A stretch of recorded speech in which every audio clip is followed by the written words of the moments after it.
sitio donde todos pueden invertir, y Universidad Central, 40 años formando personas, presentan Al Pan Pan. En el Mostrador Podcast, debate y conversación para comenzar tu mañana. Al Pan Pan, con Mirna Schindler. Entrevistas con los actores de hoy. El Mostrador, el poder de la independencia.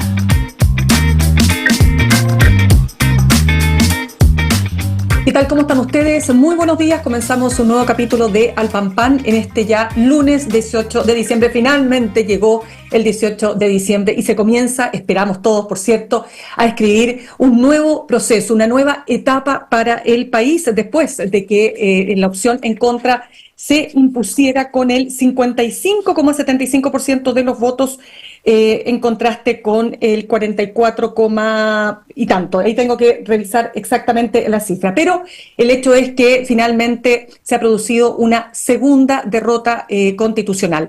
Y ojo con los votos nulos y blancos. Fíjense que los votos nulos aumentaron a más del doble respecto de la elección de 2022, del 4 de septiembre, y lo propio con los votos blancos. Según el estudio que hace Ann Holster, que es una consultora que analiza datos relativos a las votaciones, el en contra, dice, esta información fue liderado por los jóvenes, y los nulos y blancos se concentraron básicamente en los mayores de 54 años. Pero hay muchas lecciones que sacar de este proceso, y por eso queremos conversar con uno de los partidos, ¿no es cierto?, que formó parte, que tuvo la mayoría en el Consejo Constitucional, un partido de Chile Vamos como es Renovación Nacional, y paso a presentar entonces a la senadora de Renovación Nacional por la región de Los Ríos, integra además la Comisión de Vivienda y Urbanismo, María José Gatica. Senadora, muchas gracias por estar con nosotros esta mañana.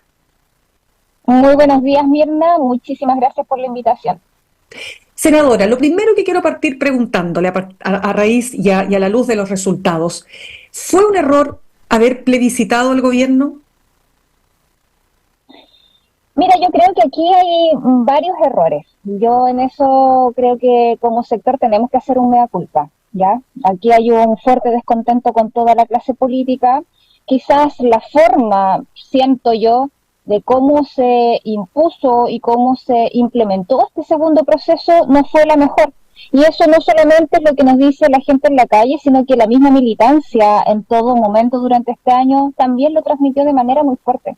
Entonces, teniendo en cuenta cuáles fueron los resultados, se veía venir, creo yo, la estrategia en cómo se hizo la campaña. Creo también que hubieron bastantes fallas, pero bueno, son cosas que tenemos que conversar en la interna de Renovación Nacional, y obviamente que teniendo en cuenta sobre todo lo que se nos viene ahora en un par de meses más, que son las próximas elecciones municipales y regionales.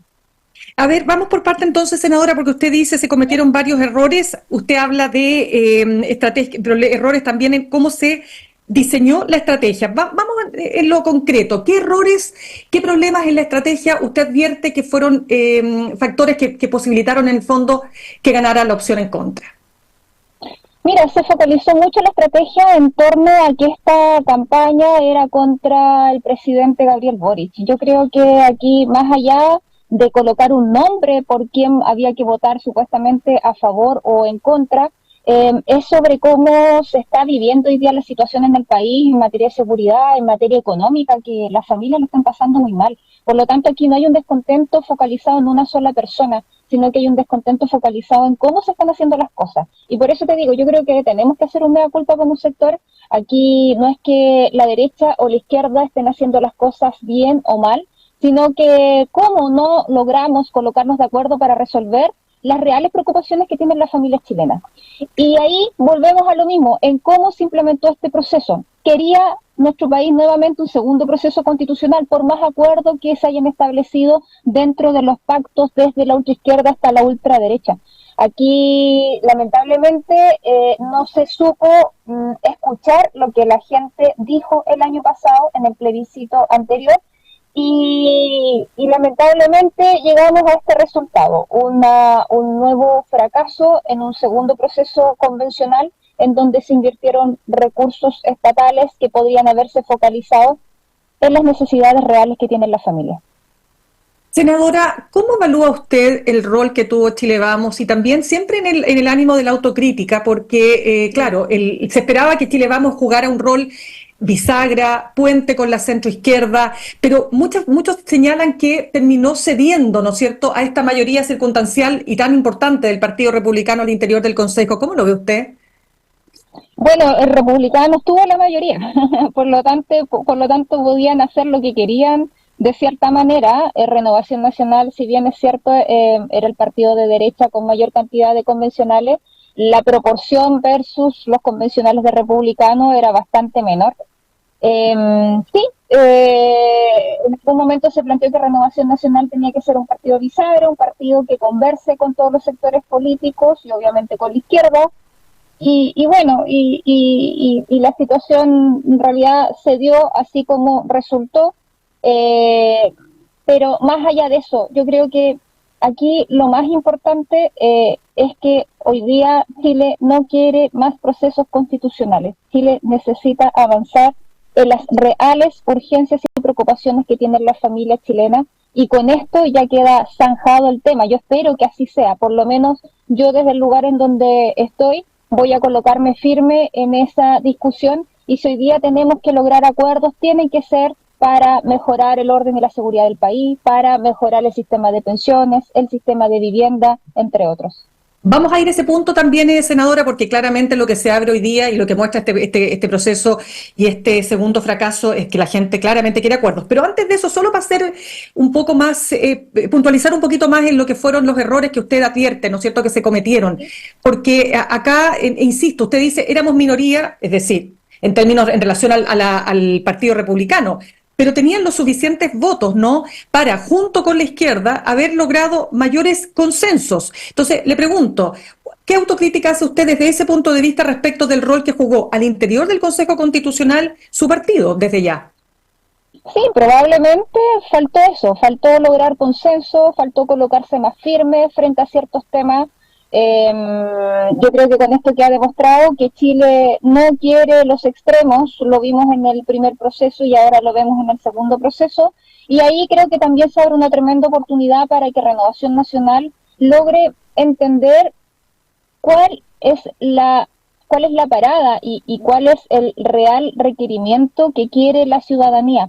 Ya entendemos que no quiere los extremos, por lo tanto tenemos que colocarnos firmes en torno a los consensos, al diálogo, a la conversación, y siento que ahí también se genera una tremenda oportunidad. Probablemente se cometió un error en no ser ese puente desde la interna de este segundo proceso convencional, pero también tenemos una gran oportunidad para poder mejorar de aquí en adelante, teniendo en cuenta cuáles son las futuras campañas y elecciones que se nos vienen el próximo año.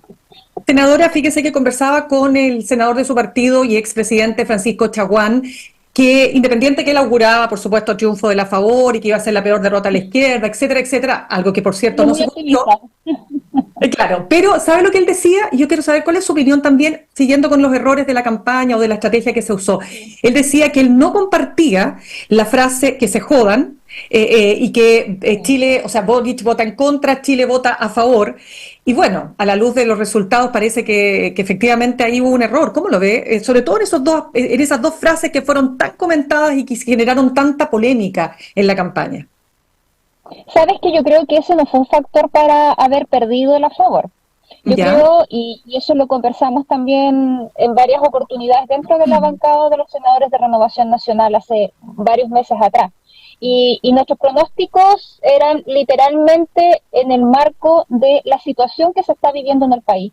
Si el país no lo está pasando bien, si el día no está alcanzando para pasar el mes, si la inseguridad sigue lamentablemente tomándose nuestras calles, no solamente los sectores urbanos, sino que como lo vemos aquí en la zona sur del territorio rural a través de los atentados, etcétera, lógicamente, más allá de una campaña emblemática que se haga por el a favor, en este caso, lógicamente que la gente iba a querer rechazar, pero no rechazar por lo que aparecía escrito en el texto constitucional o en esta propuesta, sino que rechazar por este descontento que existe de que no hay solución a los problemas que la gente necesita hoy día solución. Y eso lo conversamos en varias instancias. Sí, fue un error probablemente esta frase de ya ni recuerdo cómo era. Que se jodan. Eso. Lo del carajo es al lado.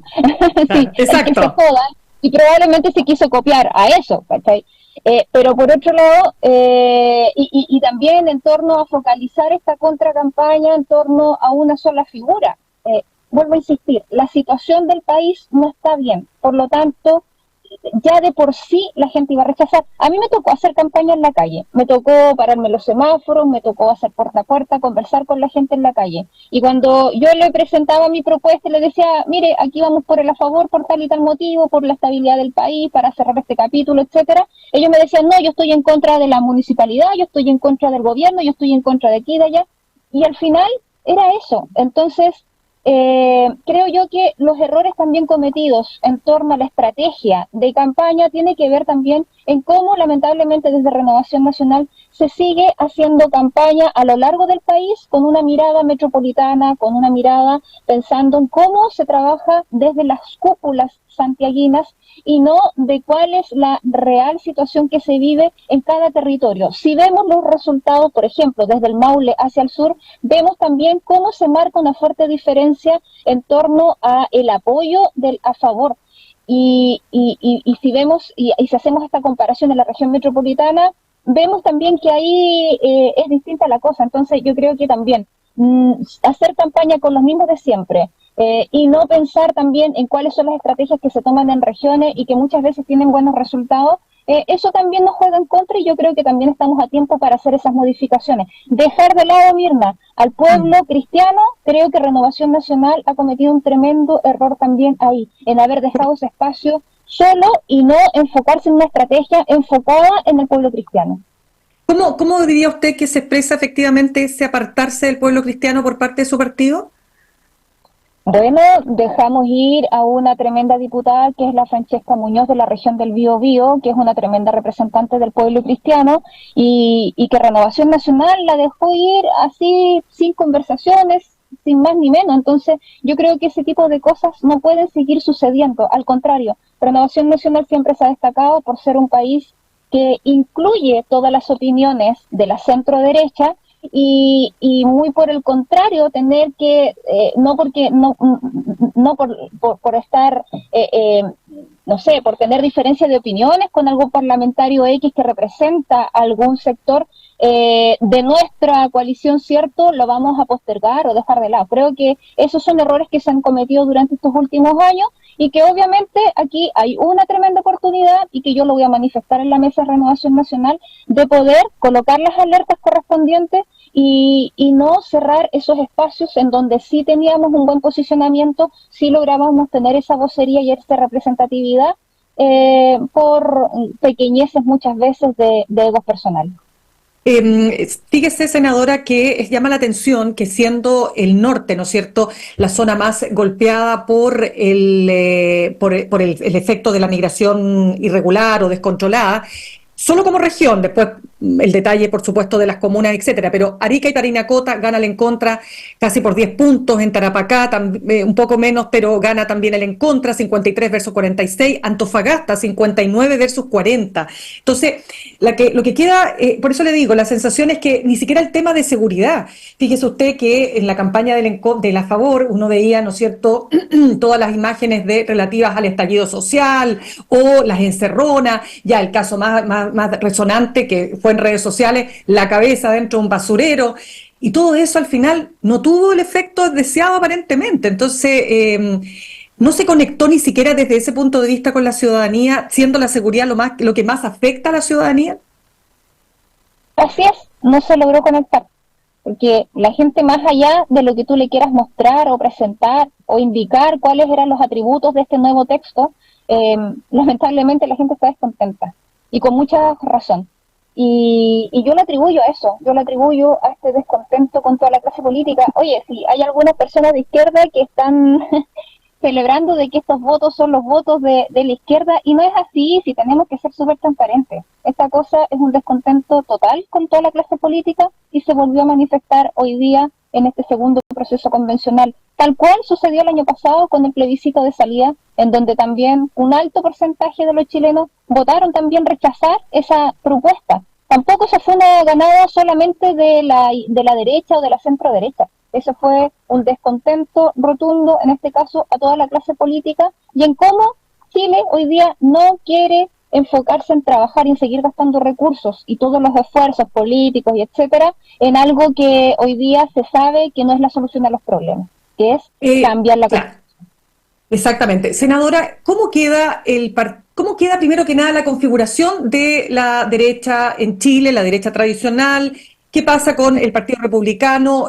¿Cómo cree usted que queda parado después de esto José Antonio Kast, Evelyn Matei? Sí, mira, ¿sabes qué? Yo veo esta derrota del sector, porque así es una derrota del sector, la veo con ojos positivos en el sentido de que sirve también para que aquellas personas que probablemente estaban quizás con un poco hasta de soberbia política, sintiendo de que se había arrasado, por ejemplo, en la elección de los convencionales recién pasados, pensaban que no necesitaban del resto de los partidos que hoy día representan a la derecha y a la centro derecha. Yo creo que hoy día con esto se abre una tremenda posibilidad de que todos los sectores que representan a la centro derecha podamos conversar, que ojalá nos podríamos ampliar también a conversaciones con el centro y de esta manera para el próximo año, las próximas elecciones, poder tener candidatos únicos definidos a través de primarias.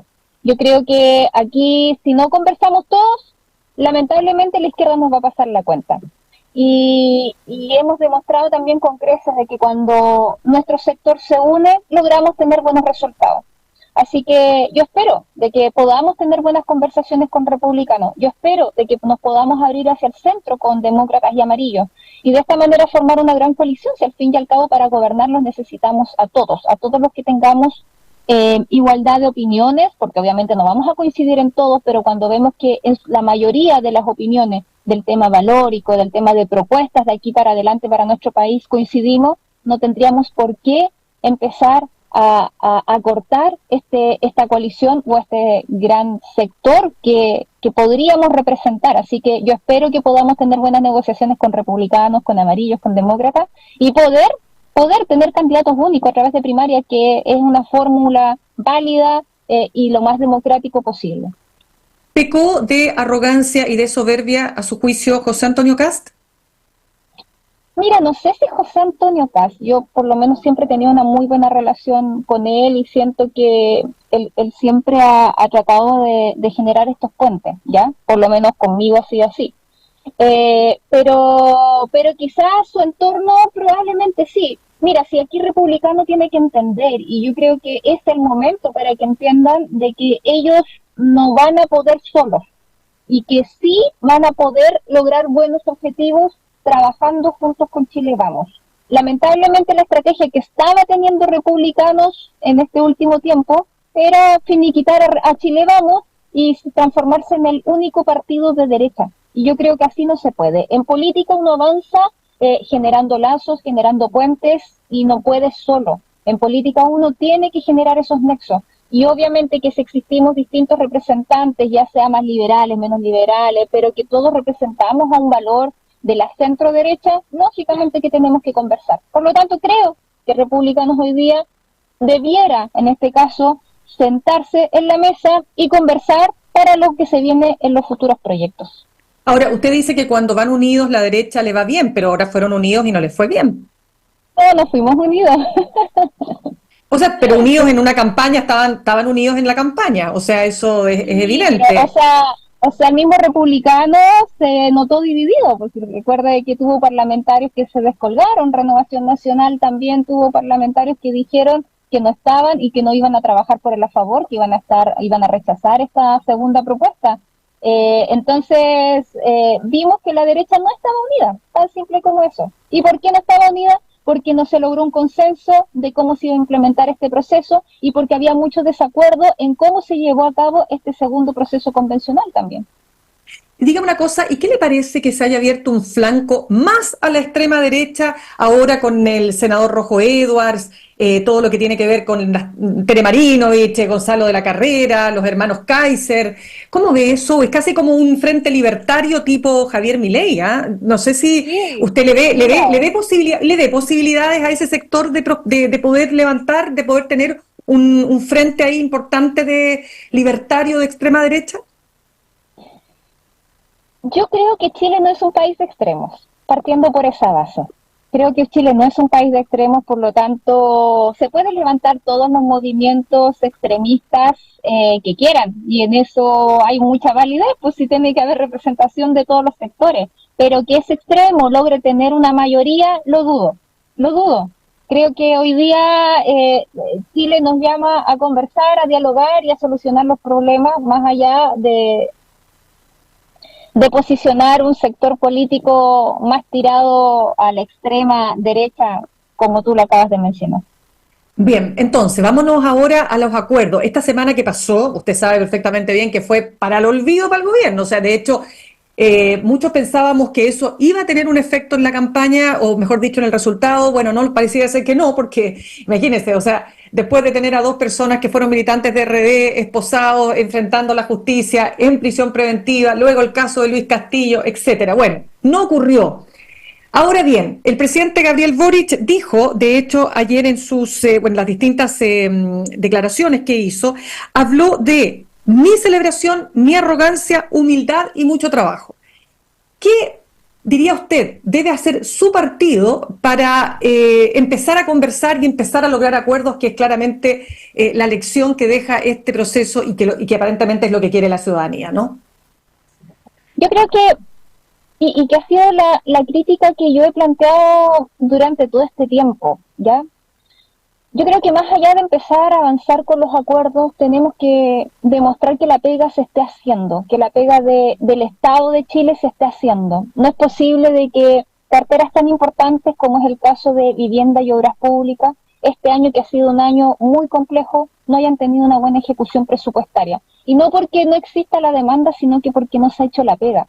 Entonces, cuando se quiere hablar de reformas tributarias, por ejemplo, y lo hemos conversado también, cuando se quiere decir de que vamos a hacer modificaciones al sistema de la reforma tributaria para recaudar mayor cantidad de fondos. ¿Qué sacamos con recaudar mayor cantidad de fondos si hoy día no se está gastando la plata que está disponible para gastarse? Entonces yo creo que el primer gesto, y considero que es muy asertivo el mensaje que transmitió el presidente, porque aquí la soberbia hay que dejarla de lado. Vuelvo a insistir, aquí no ganó ni la izquierda ni la derecha, aquí perdió toda la clase política, tan simple como eso.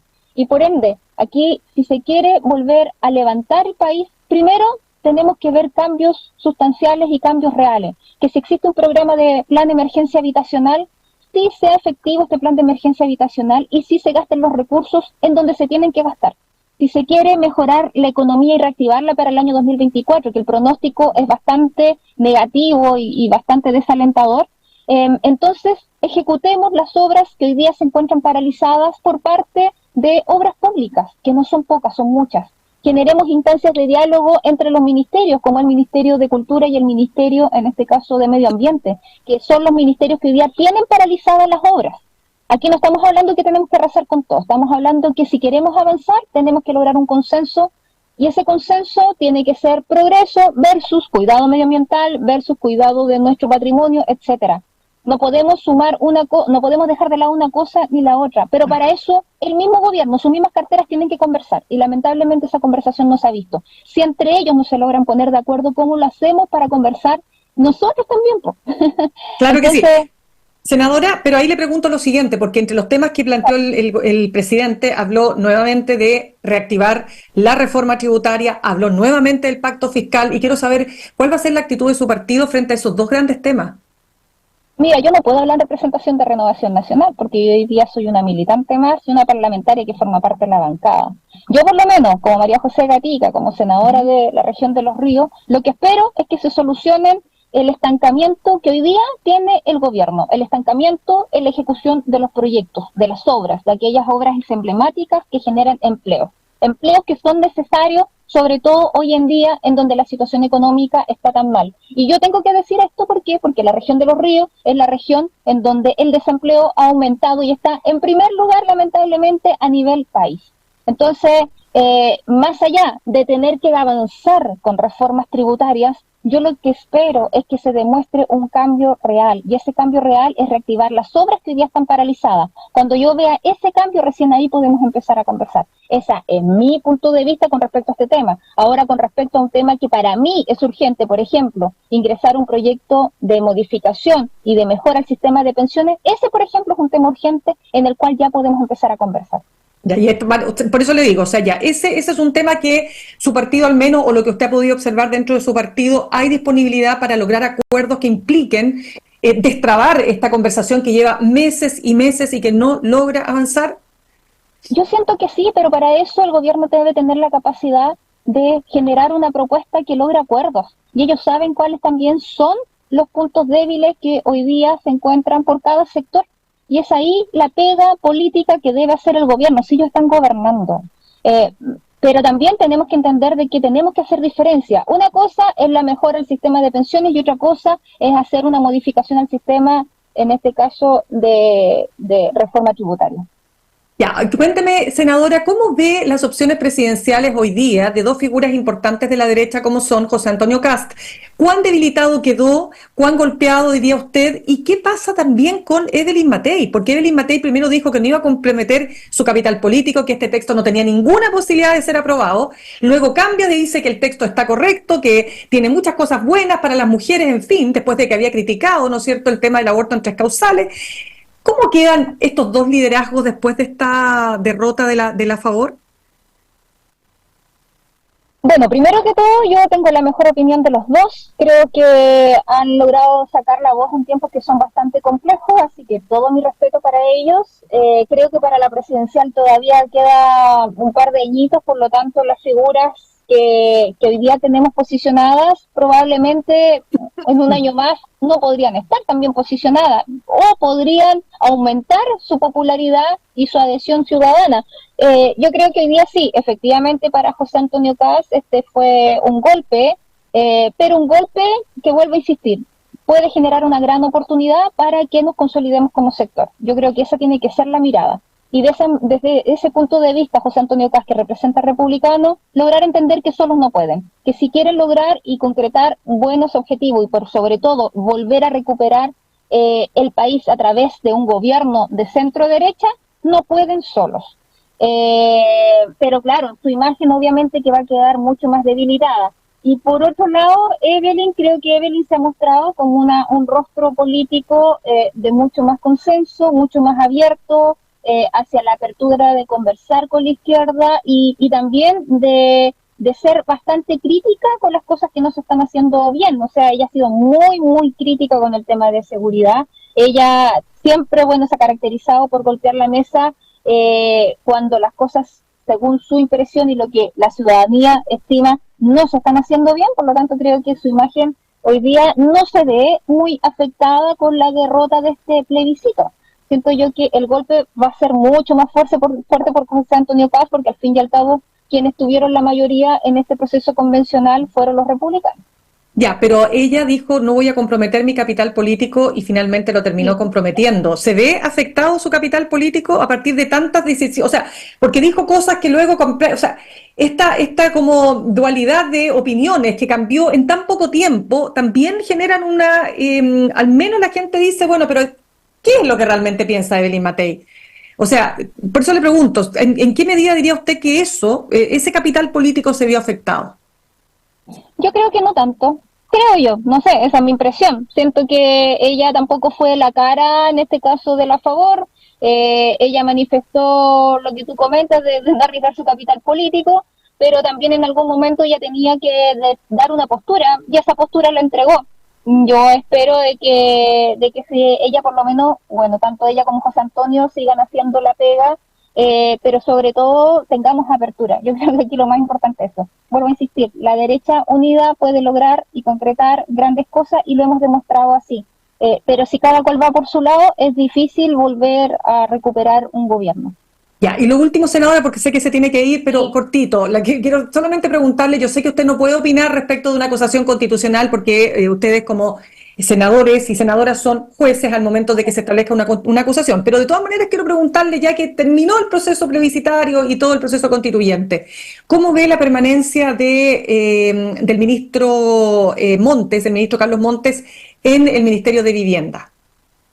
Mira, más allá de la permanencia política, que ese es un tema que es de facultad del presidente de la República, si saca o no saca a un ministro, creo que sí, efectivamente él se ha visto bastante golpeado políticamente, ha tenido que dar muchas respuestas, desconozco si a él le corresponde o no le corresponde, pero aquí hay una presión política que la vemos semana a semana, que no se ha logrado finiquitar, caso convenio ha sido un tremendo problema para este gobierno, y no solamente para este gobierno, porque ese es el factor político. O sea, aquí el tema es cómo estas platas, que son las platas destinadas para las familias más pobres de nuestro país, que son las familias que tienen campamento, se estaban destinando para otros tipos de beneficios. Y eso fue lo complejo, que no se pudo zanjar a tiempo esta situación. Vamos a ver qué es lo que pasa. Lo que se ha escuchado por todos lados es que probablemente después del plebiscito el gobierno iba a hacer cambios, y vamos a ver qué cambios son los que van a hacer. Pero quiero ir un poco más allá. Aquí hay un compromiso que estableció este gobierno, una meta, que es el plan de emergencia habitacional. Ese plan de emergencia habitacional se tiene que concretar con este o con otro ministro, porque el tema de vivienda es una de las urgencias que tienen las familias chilenas. Y ahí ya no podemos escatimar ni muy por el contrario. Aquí tenemos que todos colocar de nuestra parte, pero para eso se tienen que cerrar ciertos puntos, y este punto de vivienda lamentablemente no se ha logrado zanjar. Perfecto, quiero darle las gracias, senadora María José Gatica, por la región de Los Ríos, que además integra la Comisión de Vivienda y Urbanismo, por haber estado con nosotros esta mañana. Muchas gracias, Mina, que esté muy bien. Chao. Igualmente. Saludamos a nuestros auspiciadores. Ahorrar cotidianamente se puede, y de forma organizada, rápida y online con Ahorrando, la nueva funcionalidad de tu app Copeuch, en donde puedes programar ahorros de manera fácil y entretenida, eligiendo tus propias reglas y metas. Haz que el ahorro sea parte de tu vida con Ahorrando de Copeuch. Más información en copeuch.cl. Universidad Central, 40 años formando personas. Ven a vivir la experiencia USEN. Para los que buscan avanzar, posgrados USEN, acreditada y adscrita a gratuidad. Conoce más en posgradosusen.cl. Vamos a seguir analizando estos resultados. Ahora nos vamos a la otra vereda. Vamos a estar conversando en un ratito más con el senador del Partido Socialista, José Miguel Insulza, para que se quede en nuestra sintonía. En instantes, una nueva entrevista en Al Pan Pan con Mirna Schindler por El Mostrador Podcast, el poder de la transparencia.